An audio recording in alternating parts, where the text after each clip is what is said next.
And I'm joined now by our man in London, David Buik from BGC Partners. David, welcome.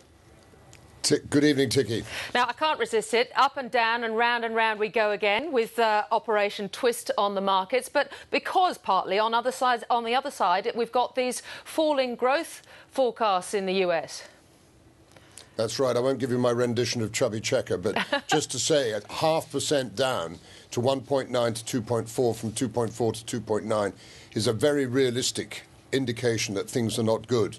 And as we heard from President Obama in Mexico, there's an easy way out of trying to blame Europe for its travails, you know, how it is damaging growth around the world.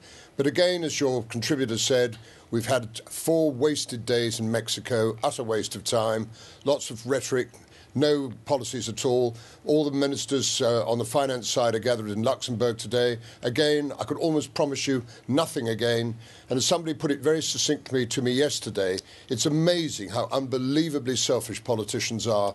They're only interested in their next vote. And now we understand why turkeys don't vote for Christmas. And I think it's probably right. It's appalling. And I just don't understand that the damage that they're doing to the whole infrastructure of the world's recovery. Appalling, absolutely dreadful. Well, when we look at Spain, of course, they've had their second auction this morning, your time, second auction this week. How did that go? Because they did get it away, didn't they? Well, it's very small. You see, it's 2 billion. When you consider that it's generally thought for the whole of the year 2011-12 that Spain would need to raise 600 billion euros, 2 billion for 2, 3 and 5 years is, but as they say, a mere bagatelle.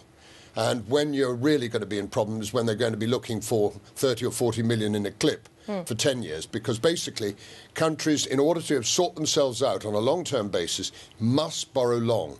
The only reason they're issuing short is they know they're not going to get it away at a favourable interest rate if they go for a longer period of time. Right, indeed. I think those yields were incredibly high, even on the short end. But unbelievable, 5% plus. Yeah. Yesterday, I was talking about a potential 750 billion euro bailout, which was going to be allegedly discussed. Overnight, Angela Merkel says that's all academic. This morning, I now see reports that the German Parliament might look like approving the setting up of some sort of bailout fund. Can you make anything of this?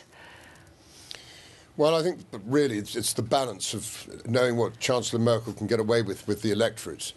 And they know that Germany is the only really powerful country within the European Union at the moment. France, I think, despite some reasonable data today, is actually probably in the decline because it's got a president now that is wedded to a bloated public sector.